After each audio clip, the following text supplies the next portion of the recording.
찬송가 402장입니다.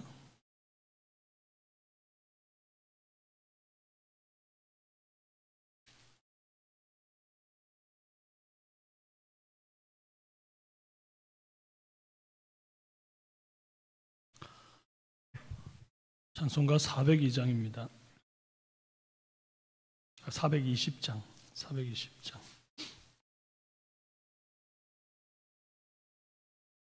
너 성결케 위해 늘 기도하며 너 주 안에 있어 늘 성경 보고 온 형제들 함께 늘 사귀면서 일하기 전마다 너 기도하라. 너 성결케 위해 내 머리 숙여 저 은밀히 계신 내 주께 빌라. 주 사귀어 살면 주 닮으리니 널 보는 이마다 주 생각하리. 너 성결케 위해 주 따라가고 일 다급하여도 당황치 말고 참 즐거운 때나 또 슬플 때나 너 주님만 믿고 늘 따라가라. 너 성결케 위해 늘 기도하며 내 소원을 주께 다 맡기어라. 너 성령을 받아 주 섬겨 살면 저 천국에 가서 더 잘 섬기리. 사도신경으로 신앙 고백드립니다. 나는 전능하신 아버지 하나님 천지의 창조주를 믿습니다. 나는 그의 유일하신 아들 우리 주 예수 그리스도를 믿습니다. 그는 성령으로 잉태되어 동정녀 마리아에게서 나시고 본디오 빌라도에게 고난을 받아 십자가에 못 박혀 죽으시고 장사된 지 사흘 만에 죽은 자 가운데서 다시 살아나셨습니다. 하늘에 오르시어 전능하신 아버지 하나님 우편에 앉아 계시다가 거기로부터 살아있는 자와 죽은 자를 심판하러 오십니다. 나는 성령을 믿으며 거룩한 공교회와 성도의 교제와 죄를 용서받는 것과 몸의 부활과 영생을 믿습니다. 아멘. 네, 말씀은 느헤미야 13장 1절에서 14절까지 말씀입니다.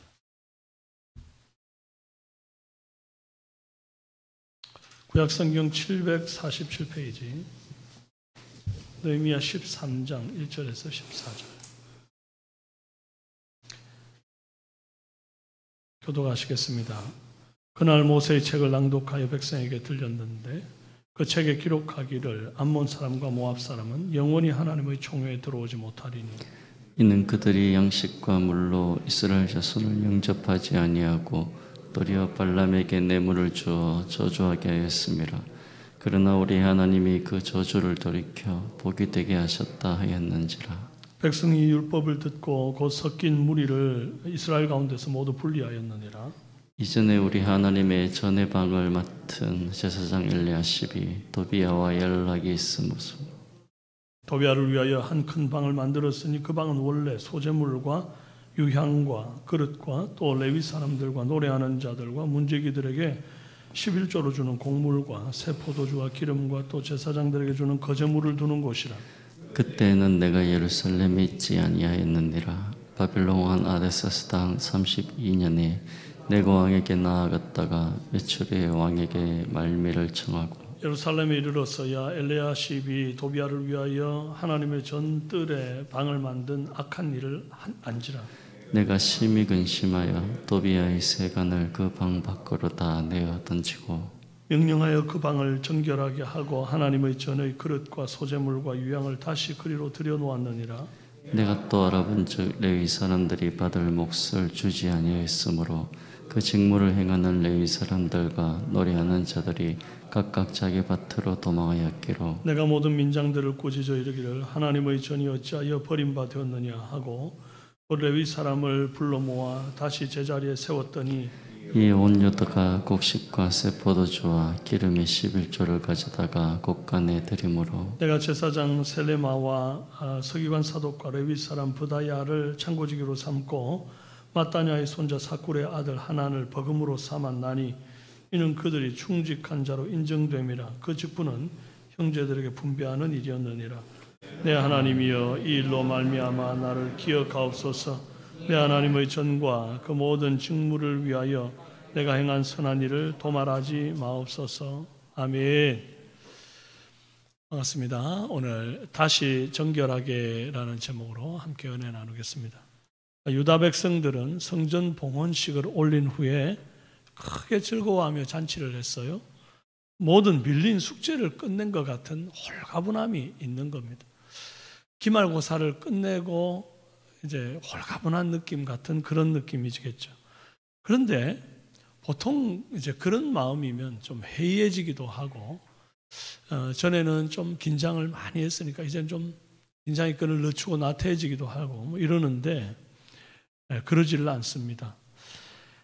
보이는 성벽을 다시 쌓아 올렸다면 이제부터는 보이지 않는 내면을 하나님 앞에 개혁하고 신앙을 새롭게 하고 그렇게 쌓아 올려야 한다 하는 겁니다. 이를 위해서 이제 모세책을 낭독하여 백성에게 들렸는데 그 가운데 기록된 말씀 중에 암몬 사람과 모압 사람은 영원히 하나님의 총회에 들어오지 못한다는 말씀이 있는 거예요. 그런데 이 말씀을 읽은 뒤에 백성들의 행동이 놀랍습니다. 3절에 백성이 이 율법을 듣고 곧 섞인 무리를 이스라엘 가운데서 모두 분리하였느니라. 기록된 말씀을 몰랐을 때는 그들이 암몬인 모압인과 섞여 살았습니다. 그들과 거래도 하고 통혼도 했어요. 그들과 화친했습니다. 그런데 말씀을 알고 보니까 함께 하면 안 되는 사람들이었던 겁니다. 그런 줄도 모르고 그들과 함께 했던 겁니다. 말씀을 모를 때는 그럴 수 있습니다. 부지 중에 지은 죄는 알고 지은 죄와 다르게 취급하시는 하나님인 것도 사실입니다. 민수기 15장 24절 25절 말씀을 보면 부지 중에 죄를 지었을 때는 어떻게 하나님께서 용서해 주시는가가 설명되어 있어요.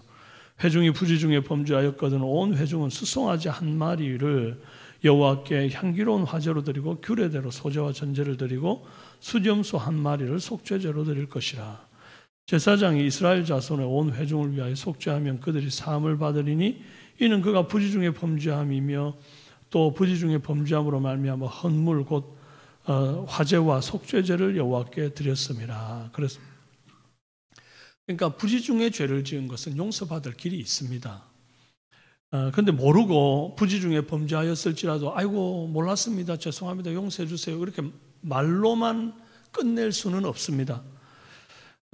그에 따른 속죄 제물을 드리고 제사하는 과정이 반드시 있어야만 하더라 하는 겁니다. 정경으로 인정된 이 성경 66권을 캐논이라고 말합니다. 캐논은 표준 혹은 기준이라고 하는 뜻을 가진 라틴어입니다. 이 말씀, 이 캐논을 표준으로 삼고 사는 사람과 그렇지 않은 사람의 삶은 몹시 다릅니다. 말씀에 비추어 하나님이 금하시는 것은 고민할 필요 없이 즉시 분리해내야 합니다. 느헤미야와 함께한 백성들이 그랬어요. 말씀에서 보기 전까지는 몰라서 긴가민가 해서 그냥 교제했습니다. 거래했습니다. 심지어 통혼도 했습니다. 그런데 말씀을 보고 나니까 그것이 죄임을 깨달았습니다. 캐논이라는 기준, 잣대를 갖다 대보니까 벗어난 것이 보였습니다. 보이면 그건 그냥 두면 안 되고 과감하게 잘라내는 것이 맞습니다. 절연히 끊어내는 것이 맞아요. 1절에서 3절의 내용은 그 공동체 내에서 이방인을 축출하는 사건이 이제 성벽 낙성식이 거행되던 시점인 BC 444년에 있었던 일입니다.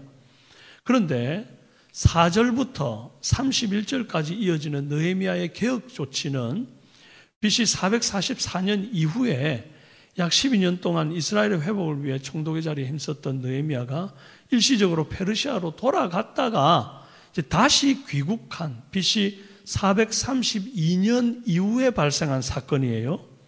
그래서 3절과 이 4절 사이에는 유다 땅에 느헤미야가 없던 세월이 있음을 알고 봐야 합니다. 이게 지금 연속된 사건이 아니라는 걸 알고 봐야 돼요. 느헤미야라는 강력한 지도력이 부재 중인 유다는 다시금 영적인 침체에 빠지게 되었습니다. 성도들은 빠르게 부패했어요. 심지어 제사장들도 부패와 타협에 앞장을 섭니다. 하나님의 전에 방을 맡은 제사장 엘리야십이 도비아와 연락이 있었다 그래요. 이 연락이 있었다에 해당되는 카로브라고 하는 단어는 접근하다, 가까이 하다 이런 뜻을 가졌습니다. 그런데 이 카로브가 명사형으로 사용이 되면 친족, 친척이라는 의미를 나타내기도 합니다. 그러니까 지금 이 제사장 엘리야십은 도비아랑 친척일 수 있다. 이게 이제 혼인을 유다인들이 이제 포로귀환하고 난 다음에 이미 터잡고 살던 유력한 사마리아인 혹은 이방인들과 함께 통혼을 많이 했지 않습니까?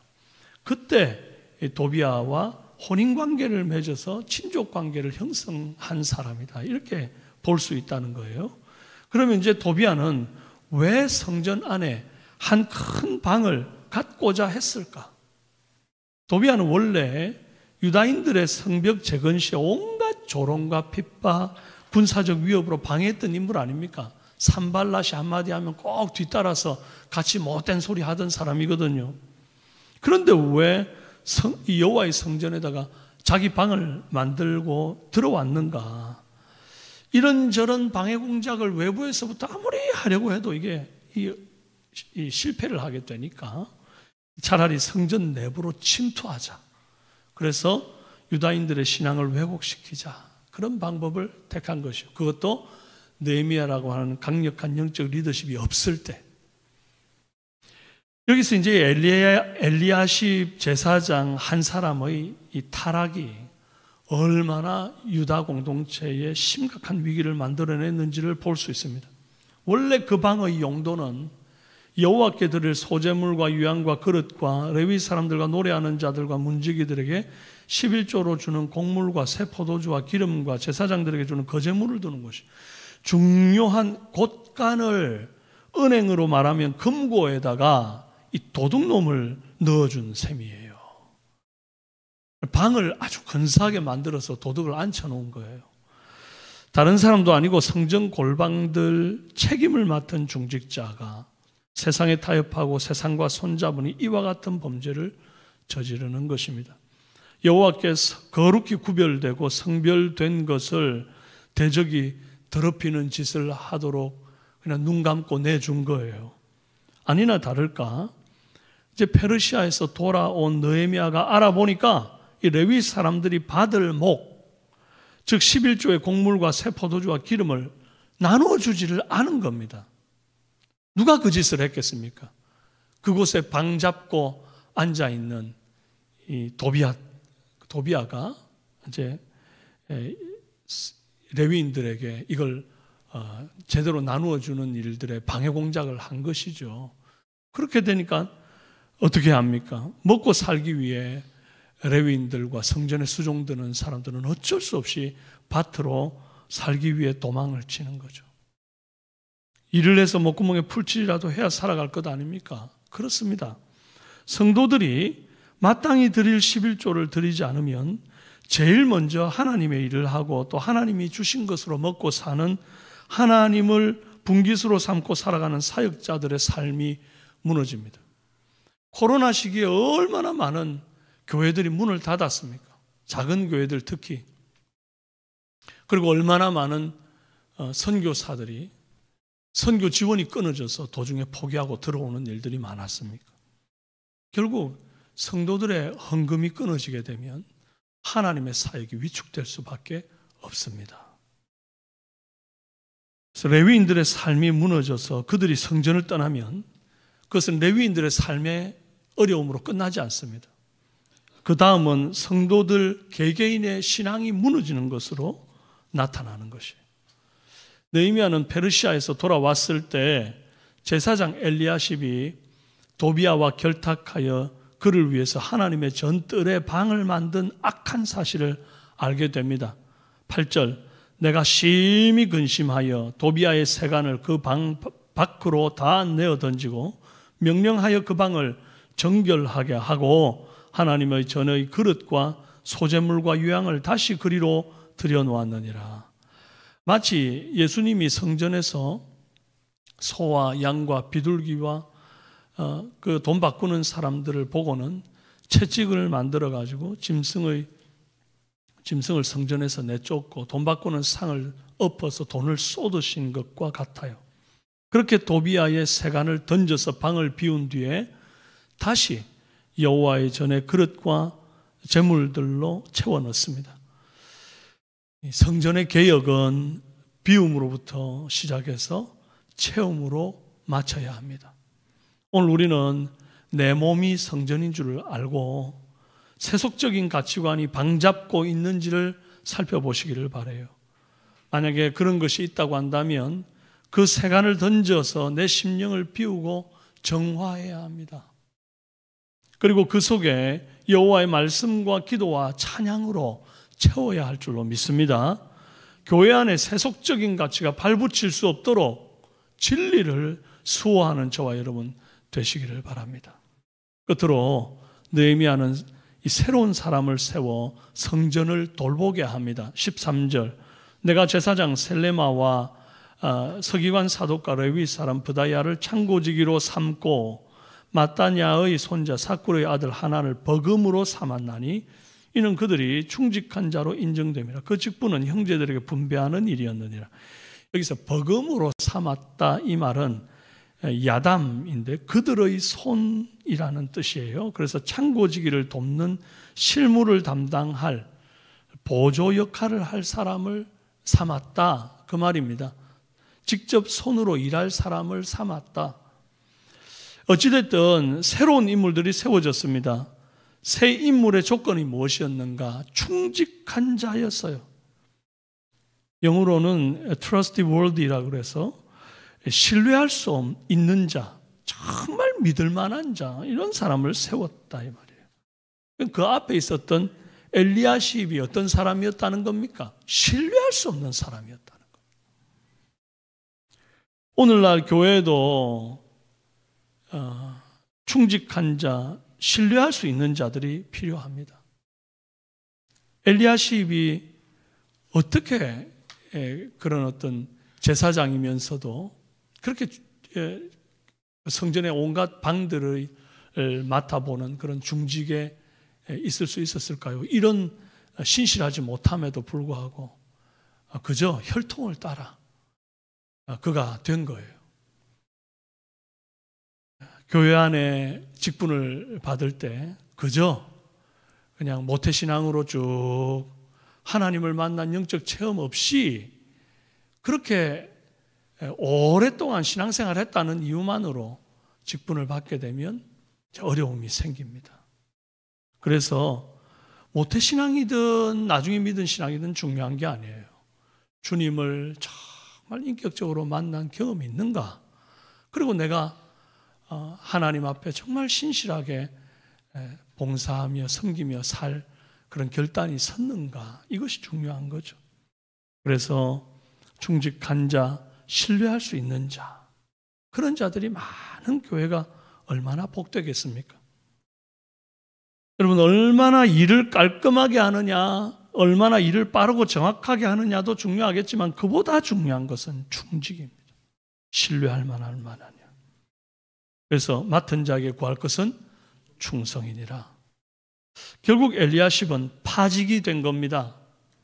하나님은 주께서 맡긴 귀한 직분을 바르게 감당하지 않으면, 그래서 하나님을 위해야 될 사람이 엉뚱하게 대적을 위하면 그에게서 빼앗아 다른 이에게 준다는 것을 알아야 합니다. 오늘 우리는 주께서 맡기신 귀한 직분, 이게 그냥 억지로 떠맡긴 직분인 것처럼, 하기 싫은 걸 그냥 그렇게 붙들고 있는 것처럼 그렇게 살면 하나님이 그 직분을 빼앗는다는 사실을 아셔야 해요. 이게 얼마나 귀한 직분인가.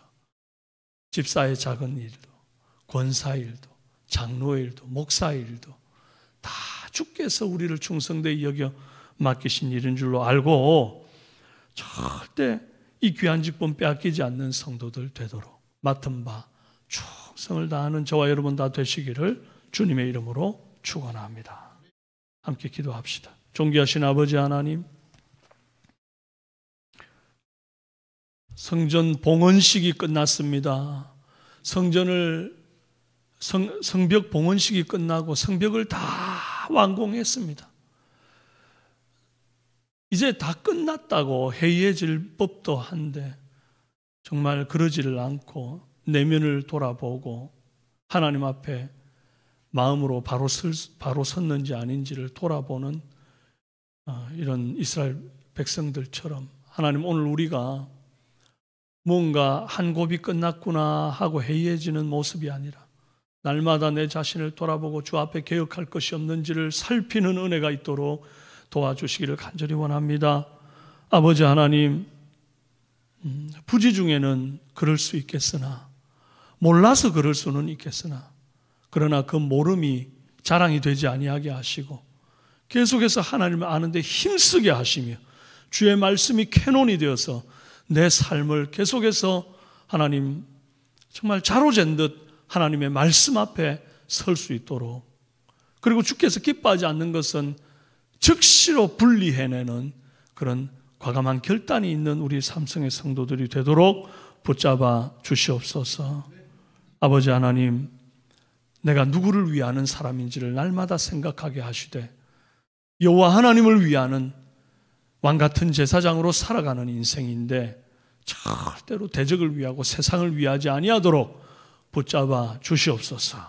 오늘도 이 하루 하나님 함께 하셔서 직장과 생업 위에 주께서 임마누엘 하시고 동행하실 줄로 믿습니다. 사랑하는 성도들 강건케 하시고 특별히 병상에 있는 이들 속히 자리를 털고 일어나 하나님 앞에 서도록 역사하여 주옵소서. 감사함고 예수님의 이름으로 기도합니다. 아멘. 하늘에 계신 우리의 아버지의 이름을 거룩하게 하시며 아버지의 나라가 오게 하시며 아버지의 뜻이 하늘에서와 같이 땅에서도 이루어지게 하소서. 오늘 우리에게 일용할 양식을 주시고 우리가 우리에게 잘못한 사람을 용서해 준 것 같이 우리 죄를 용서해 주시고 우리를 시험에 빠지지 않게 하시고 악에서 구하소서. 나라와 권능과 영광이 영원히 아버지의 것입니다. 아멘. 네, 이제 전 성도가 주일 성수하고 예배를 통해서 하나님의 임재를 경험하도록 기도해 주십시오. 다가오는 주일은 이제 12월 첫째 주 기간 목장, 소그룹 목장 하는 날인데 특별히 기간 목장에 총회가 있는 주간입니다. 2026년 새롭게 이끌어갈 귀한 사역자들, 귀한 분들을 세워달라고 여러분 기도해 주시기를 바라고, 또 예배를 인도하는 모든 사역자, 찬양대, 봉사자들 즐거이 헌신하는 은혜 있게 하시며 매주 새 가족이 등록되게 하시고 그들이 잘 정착되고 또 수험생 이제 발표가 이제 다가오죠. 그들이 좋은 결과 있도록 또 끝까지 포기하지 않고 기도하며 하나님 앞에 나아가도록 기도해 주시고, 취업 준비, 군복무 타지에 있는 우리 자녀들, 날씨가 많이 추워졌습니다. 특별히 군복무하는 우리 지체들 강건하게 하시고 감기나 어려움이 없도록 위해서 기도해 주시고, 자녀들 미취학 아동들과 영아들에게 건강과 지혜 주시고, 결혼 정년기에 있는 청년들 믿음의 배우자 주시도록, 또 결혼 후에 자녀를 가지기 원하는 가정에 태문이 열리도록 생명의 주관자 되신 하나님 간섭해 달라고, 그리고 오늘 말씀 생각하시면서 기도하시고, 오늘 금요 찬양 기도 있습니다. 많은 성도님들이 기도의 자리에서 부르짖어 주 앞에 서게 간절한 마음으로 주여 한번 부르짖고 기도하시다가 자유롭게 돌아가시겠습니다. 기도합시다. 주여, 살아계신 아버지 하나님,